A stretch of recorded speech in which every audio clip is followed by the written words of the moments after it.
Olivia, are you ready to play PlayStation? Yeah. Okay. I'm gonna just get a Pikachu. What? Pikachu. No, sit down. Look. Can I just go get my Pikachu? Look at the video. I'm looking.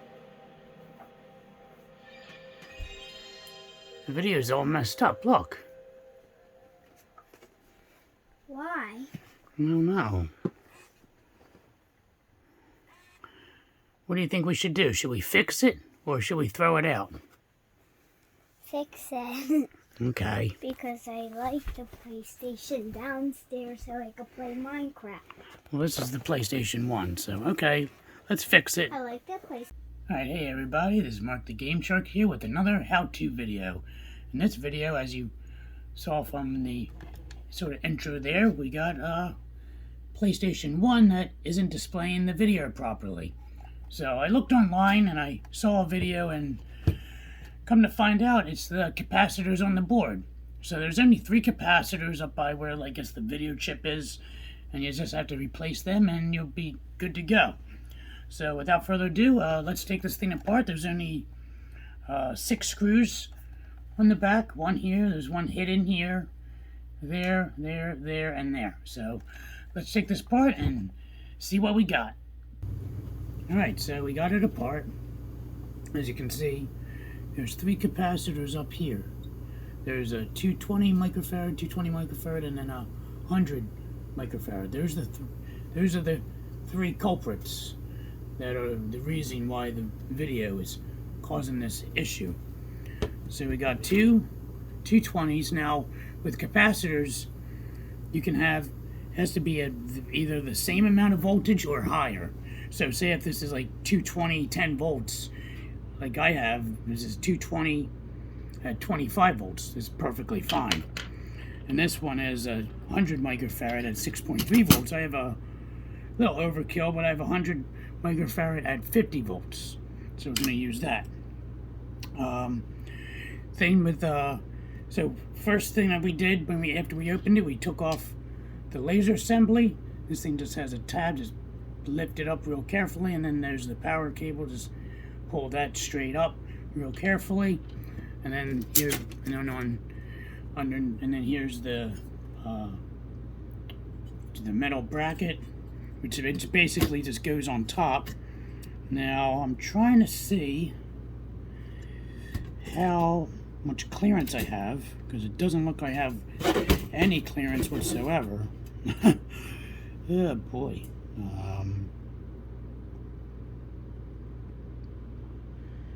Goes there. Let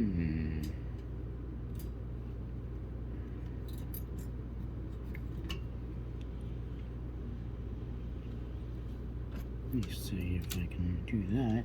Will I be able to shut? I lay it flat. Oh no, damn.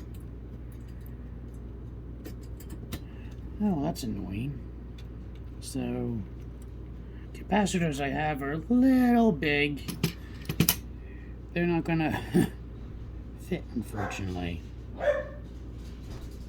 Oh, I'm going to do something else with it. Alright guys, apologize for the shaky cam, but I'm gonna show you what I'm gonna do here. Yeah, since I don't have a hot air station for the surface mounted capacitors, I only have a standard soldering iron. I'm going to be using through hole capacitors. These are the only ones I have.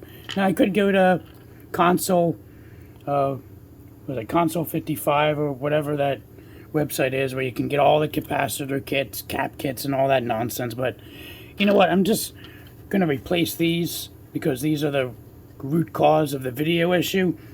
Now, I am going to check these, and I'll show you how to do that in just a second. So what I'm going to do with this repair is first I'm going to remove them and clean up the little pads and all that, and add solder to the pads. But I'm going to run cable.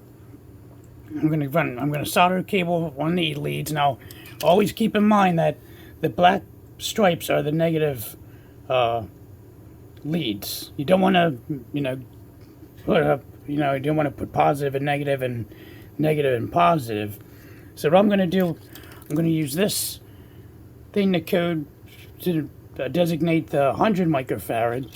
And since this cable's longer, I'm going to cut it and use it for the 220 microfarad. So that way, and then since they both have a white wire, that's going to be the negative side. So I'm going to solder wire to these, and then I can run it up from the side of here, and then I marked on the board kind of where there's like room where I can lay these down, and I'm going to lay the capacitors down on here, and I'm going to hot glue them so they're out of the way. Now, because what I did, I tried to see if I had clearance. I put a capacitor here, but it's too high. It's a little high up, so the RF shielding won't fit properly. So that's gonna allow me, running wire will allow me to still be able to shut the heat shielding on here. Now a quick test to determine if other capacitors leaking is what I do. Take a Q-tip. We have alcohol here. Just get an alcohol swab, like that, and I just let me see. I just wipe the side here, and if you look, well, you can't see anything, but usually if it's leaking, you'll get yellow. See, I don't know if that's yellow or what the heck. That's the lighting, because that shows that the capacitor is leaking. So I got a little bit of yellow on there. That guy might have to be swapped out. I'm gonna have to see if I have a 47 microfarad capacitor. So then you just basically do the other end, because you don't want to use the same end, and then basically just rinse and repeat with the other capacitors. Do that, and then just wipe on both leads. Okay, that one looks fine. That's just it's kind of hard to see the yellow, but that one's not bad. That's a good one. So what I'll do is, I'm not going to replace all the capacitors. I'm basically, like I said, I'm just going to do these just to get the video up and running, and then I'm just going to do what I did to check which capacitors, if any, are leaking. And if they are, then I'll think about replacing them. So we'll see. So I'm going to do all this off camera. I just want to basically go over the general idea of how I do this repair. So now the first step is to obviously remove the capacitor. So what I'm going to do, I'm going to heat up to 10, the soldering irons, heat it up. I basically just apply heat on each end. I'm just trying to do this with each end of the capacitor, where it's where the pad is, and you just want to heat it up. You don't want to do anything initially. Now, what heating up does, well, basically the solder's been there forever, so it kind of breaks it up and kind of gives it fresh solder, which you want, because then when you go to remove it, you'll have less of a chance ripping the pad off the circuit board. So that's a trick that I've learned, is just to heat them up. And then after you heat it up for a little bit, then basically you're going to heat it up. Say I'm going to heat it up on this side here. I'm going to take my needle nose pliers, and I'm just going to basically pull it to the left. So if you're heating it on the right, pull to the left, and you're heating on the left, basically bend it to the right. I'm basically going to keep doing that, rocking it back and forth until it finally pops off. And then I usually usually have a small flathead. I usually use this sometimes to kind of scrape up that little, I don't even know what the heck that is, the little plastic piece that it's sitting on.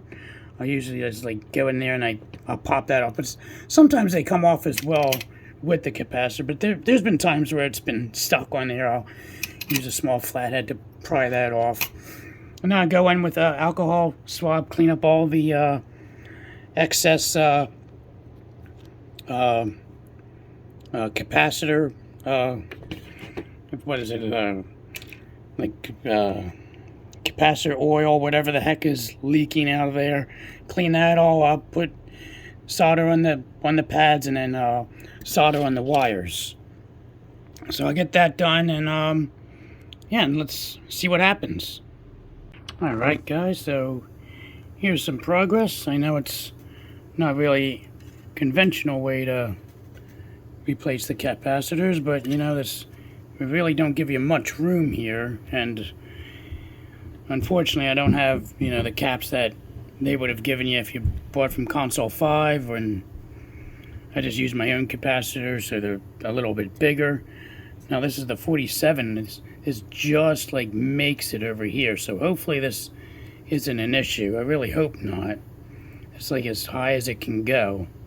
It's like a teeny bit up, so I'm gonna put the RF shielding back, and hopefully that'll be good to go, and then I can cut these wires and then solder on the capacitors to their corresponding color, and yeah, then I'll just use hot glue to hold them in place. I'll probably put them like someplace over here. I'll hot glue them over here since there's enough clearance for them to lay right here, and that should be it.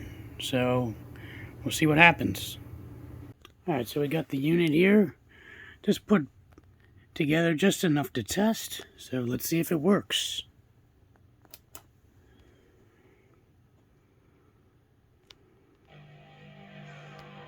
And there you go. PlayStation is fixed. Nice. Alright, now I just have to mount the capacitors, put the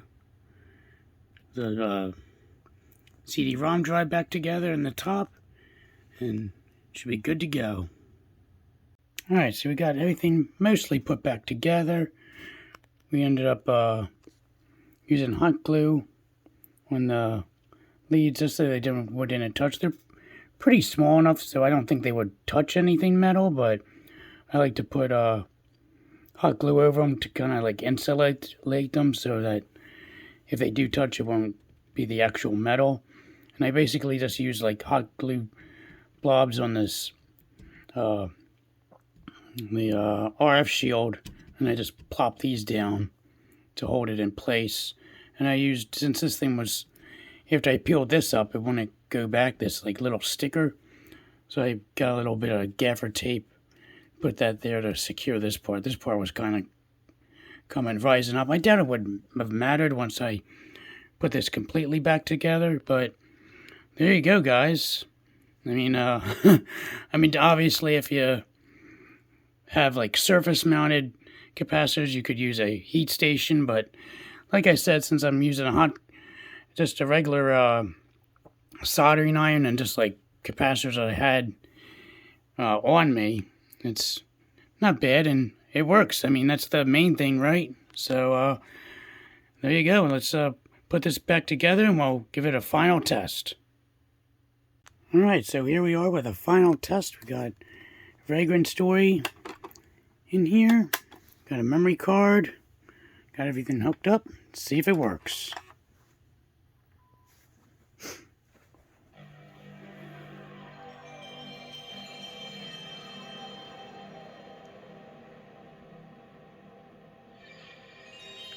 That's what I'm talking about.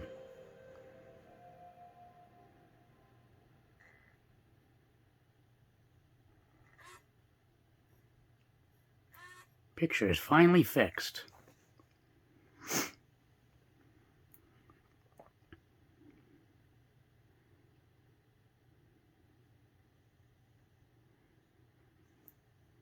Alright guys, so there you have it. How to fix a PSOne that has bad video. So I thought it was this, at first I thought it was this cable, so I swapped cables multiple times, got the same issue, and here come to find out, it's just there's 3 capacitors. I also replaced the one over here. There was only one that was leaking, all the rest seemed to check out. So there you go, guys. Hope you like this video. Till next time, this is Mark the Game Shark signing out. Have a good night.